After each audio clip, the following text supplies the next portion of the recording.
Nagkaloob naman po ng Tulong Pangkabuhayan ang pamahalang panlalawigan po ng La Union sa ilang drug surrenderees bilang bahagi po ng programa para sa kanilang rehabilitasyon at muling pagbangon sa lipunan.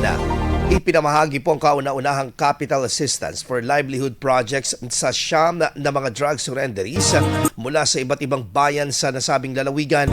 Isinagawang aktibidad sa pamamagitan ng Special Drug Education Center or SDEC sa ilalim ng Provincial Social Welfare and Development Office bilang bahagi ng patuloy na pagsuporta ng pamahalang panlalawigan sa rehabilitasyon at sustainable reintegration ng mga dating sangkot sa iligal na droga. Ayon sa PGLU, layunin ng programa na bigyan ng pagkakataon ng mga benepisyaryo na makapagsimula ng marangal na kabuhayan at tuluyang makaiwas na makabalik sa mga iligal na gawain. IFM News. IFM News. IFM News.